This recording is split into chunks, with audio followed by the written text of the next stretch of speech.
Yung cabinet naman po tayo mga bossing. Ayan. Ito sa ibabaw. Ito naman sa baba naman po to. Ito po kasi tapos na. Marumi na mga po siya mga bossing.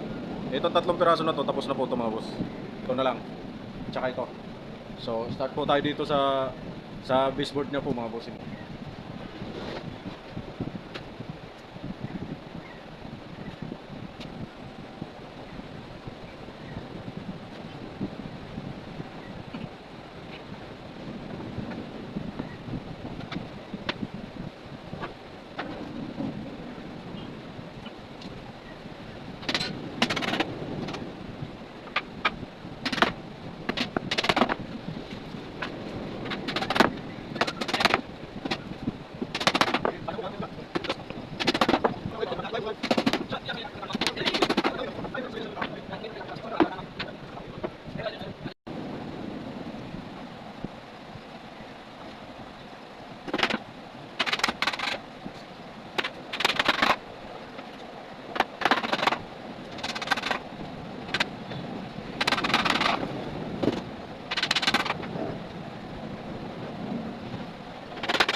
Ito na po yung backing mga boss. Nilagyan ko na po ng stick wheel yan.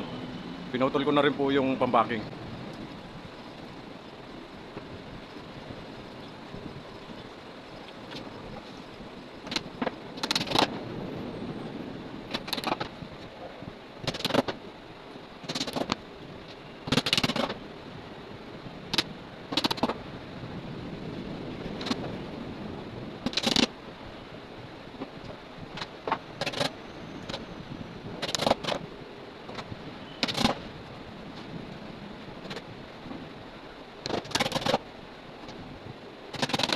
Yan na po yung backing mga bossing. Naka-eskwala na po yan. Ito po yung bago naming lalagyan ng stick wheel mga bossing. Kasi yung luma ko namin nasira na. Ayan o. Pag nahuhulog kasi, palagi nahuhulog, babasag dito. So papalitan na namin siya. Ito po magandang lagayan ng stick wheel mga boss. Ito. Hindi na po kayo mahirapan. Madali naman po maglagay dito eh. Ito, small tips mga bossing.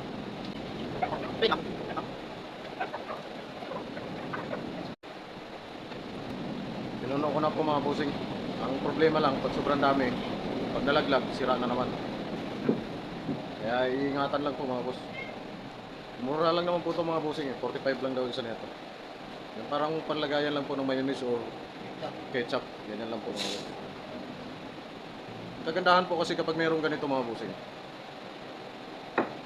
Paglagay nyo po ng stick wheel dito, ito, hindi po makalat tapos hindi po sayang. Wala pong masasayang mga boss. Pag ganito lang yan mga boss.